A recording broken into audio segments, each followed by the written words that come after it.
Hello friends, welcome here. Thanks for clicking on this video. My name is O-Sheena and I am going to be sharing about the Christian fiction new releases that came out in 2024 that I would recommend. So I have read a few new releases. I don't read a ton, but like the ones that I can get my hands on, I do. And I want to recommend the ones that I liked. So I have 3 to hold up and then the rest I don't own, but there's a few that I really want to own. So we'll get there. But okay, first of all, what do I start with? I think I might do like them in order. And they range from contemporary romance to romantic suspense to historical romance. So I will start with the contemporary romance because it's my favorite. So first of all, we have Rocky Road by Becky Wade. This was actually self-published by her this year, and it is technically the sequel to Memory Lane, which is right here. So Memory Lane is the first book, and then Rocky Road is the second book. It's so beautiful. It's so beautiful. Love that pink color. But yeah, so this series follows, it's called The Sons of Scandal, and it follows these 3 brothers who all have different dads from the same mom, and so that's kind of the scandal part, and they all are like from a really rich family too, so just lots of like drama around that, which is fun to read about. And so this second book follows one of the brothers, and he's actually an FBI agent, and he has to go undercover and pretend to date this girl to try to bust this drug guy. And so you do get perspectives of the brother and then also the girl he's fake dating, and I really liked the alternating perspectives. It was really well done. I gave this book 4 stars, more like 3.5. Like there were some aspects of the fake dating that I thought was awkward, but I love her writing style, and she also included a lot of like family history in this book. So overall, like I would recommend this series. I don't think it's the best that Becky Wade has, but still I was happy to read it. I'm definitely reading the 3rd book when it comes out next year. I recommend anything by Becky Wade, and yeah, Rocky Road was new this year. Then I'll talk about The Roads We Follow by Nicole Deese. This is also technically a sequel, but it can be read not after the first one because like, actually, do I have the first one? I don't know where the first one is. It's called The Words We Lost, but The Roads We Follow is the second book, and I loved this one. Like I gave The Words We Lost 4 stars, but this one is a 5-star read. I loved this book. The romance, you already know. That is why I loved this book. It was done so well. I loved the characters. I loved the alternating perspectives, the family drama, the road trip aspect, like everything about this book. So you follow this famous family, all these sisters, and none of them get along. They all have secrets, and the mom is like a famous singer, and she wants to do one last tour. So the tour bus driver is the love interest, and he has his own like reasons for wanting to be around this family, and he meets one of the sisters, and there's romance, and it's so good. There's such good faith content, there's good family, romance, all the things. Like honestly, this book is a slam dunk. I loved it. So definitely recommend this one. Check it out. It's such a good read. Okay, then Love in Tandem by Becca Kinzer. This was her new release from this year, and what a cute cover, right?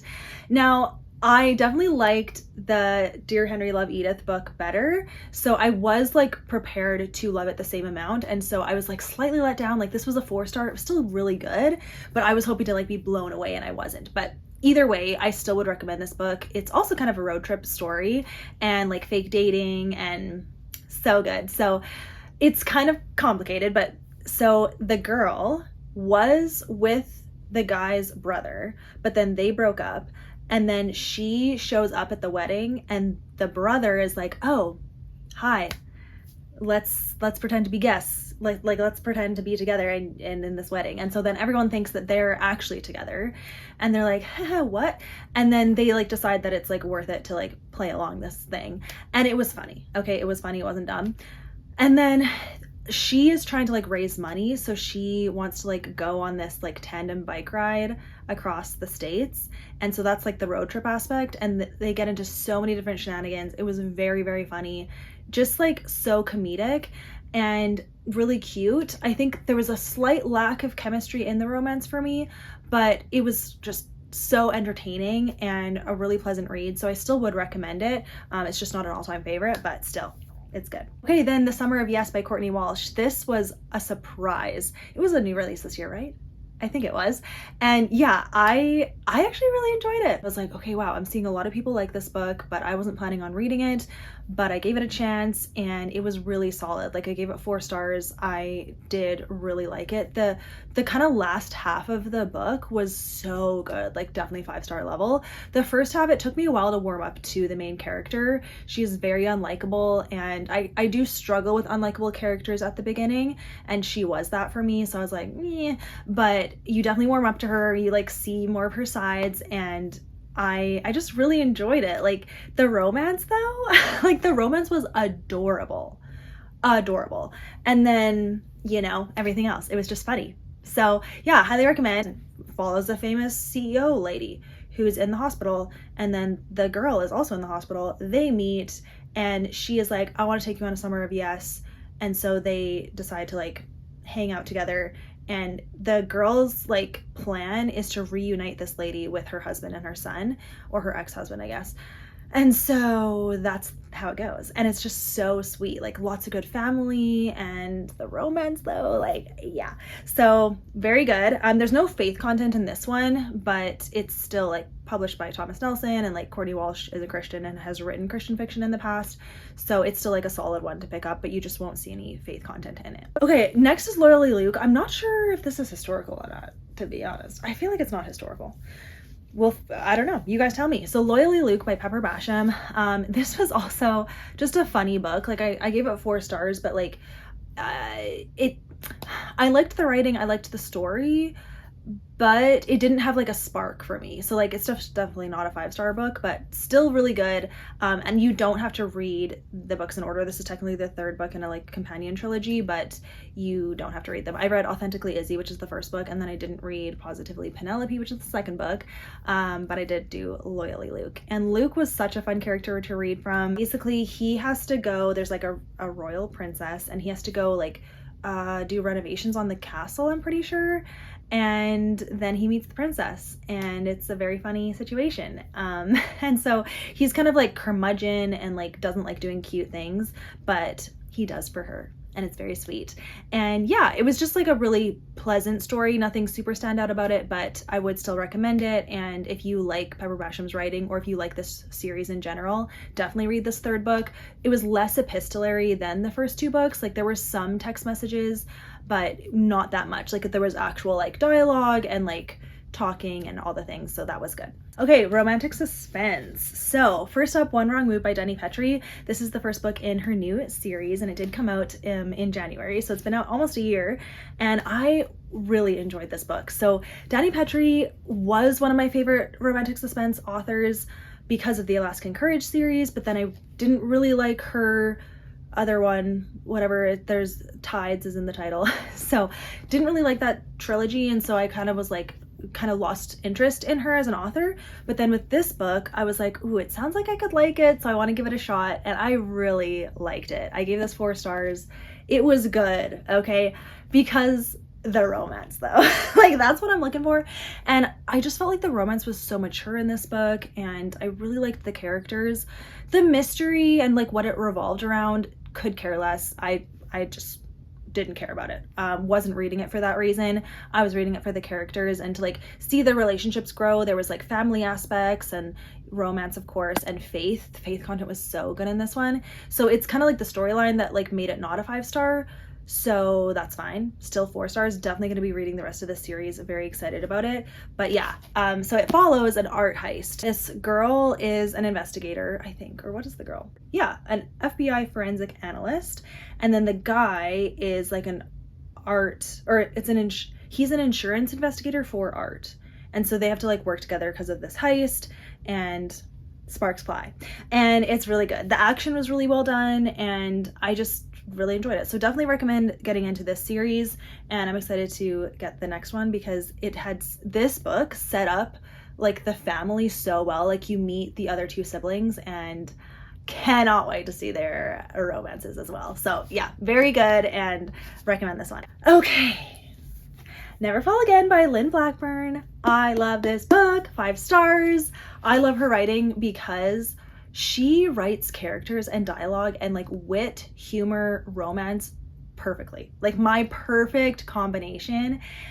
the mystery, like, the mystery doesn't bring it down. It's just there because I'm here for the characters and their relationships, and she delivers. Okay, that's why I like this book. So it's set in Gossamer Falls, and you follow this single mom, and she's just trying to get along. She is a potter. She's a, I don't, whatever. Yeah, she makes pottery, okay? And her studio is destroyed. And so the guy who comes to check it out is her love interest. And he has got a big family. There's like some family drama in there. It's a little bit Romeo and Juliet-esque. And he's great. He's great. He's drawn to her. He wants to protect her. He's great with her daughter. All the things. Very cute. Highly recommend. Okay, next, The Lost Library by Melissa Coslin. Oh, this is so good. I love her writing so much. So for this book, romantic suspense, like all the things, so good. You follow this girl who's really smart. She's working at this company, and the CEO of the company has like kind of kept his eye on her because he can tell that she's really smart, and he puts her on this project, and she's like, why did he pick me? Like, how does he know that I would be good at this?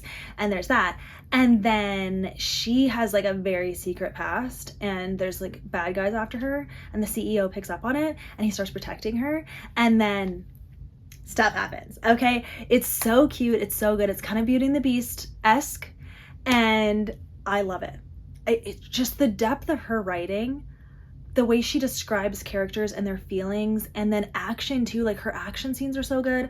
Loved every second of this. Highly recommend. Okay, another one, Captured in Frame by Laura Thomas. Love this book. So this one is set in England, which is kind of fun, but it follows a Canadian. So that was also fun because I'm Canadian. So yeah, you follow this girl who, her husband, like, she did not know who he actually was. He divorced her. She's really sad. She goes to England to like rebuild her life. Then she finds out that her husband was killed, and she's like, what? Why? And it turns out he was into nefarious things, and now she is like caught up in it too. But she's like in this small town in England, and her sister lives in the same town, and she goes to church with her sister, and then there's a doctor who she connects with, and the doctor is a love interest, and he's really cute, and he just like wants to protect her, and it's so cute. So great romance, and solid mystery and good action, but like I really liked the characters and the romance in particular, and the dialogue. It was just really well done in my opinion. So yes, highly recommend that one too. Okay, and the only historical romance that I have is Beyond Ivy Walls by Rachel Fordham. I love this book. Gave it 5 stars. This is also Beauty and the Beast-esque, retelling-ish, and it's so cute. But yeah, this is set in the historical era of 1903 in Iowa. And yeah, you follow this girl who is just trying to like help her family. Her dad is sick, so he can't work. So she's working at this feather making place, or feather dusters. And she's like sending money back home, and she has nowhere to live. So she finds this abandoned factory that she stays in, but it turns out it's on the property of this really rich guy. And he comes back, and his dog like finds her, and then he finds her, and he like likes her, and she's like, what? And stuff happens, okay? And it's very cute, very, very cute. There's like a little bit of letter writing back and forth too. The letters were adorable, and it's great. It's really great. So I wouldn't say this is her absolute best, but I still gave it 5 stars because I loved the writing and the characters. But it was just like a solid historical romance, and I still think a lot of people would like this book, so I would still highly recommend it. So those are all of the Christian fiction new releases that I would recommend. I hope that this was helpful. I'll write them all down below. I will say, technically, I should be done this book by the time I finish this video. For a Lifetime by Gabrielle Meyer. Yeah, I think this came out this year, right? I think. Yeah, 2024. She's releasing 2 books a year in the same series. That's intense. But I haven't started this book technically, but I'm gonna read it, and I feel like I'll probably recommend it, even though this is the 3rd book. And you definitely need to read them in order. Like, do not read them out of order. Read When the Day Comes first, okay? Highly recommend that one. And then, you know, see what happens. See if you like it. They're 4-star books for me, but I would still recommend them. Definitely solid Christian fiction and so entertaining. So yeah, For a Lifetime. And then technically, what was the other one? I don't remember the name of the 4th book. Would it be in here? Okay, don't remember the name of the 4th book, but it has a beautiful cover, and I will hopefully read that someday too, because I think I'm just going to slowly read this series along with everyone else, because I want to know the hype. And it is good. It's very entertaining. It's just not like my favorite, but whatever. Okay, those are all the books. I'll write them out down below. I'll leave Amazon links if you guys want to check them out on Amazon, but I'm assuming that Baker Bookhouse has all of these books as well, and they usually have better prices for Americans than Amazon does. For Canadians, just do Amazon. Everything else is a lot, okay? So Amazon has the best book prices for Canada, but for America, Baker Bookhouse will be your better option, but I'll still leave Amazon links because that's all that I have access to.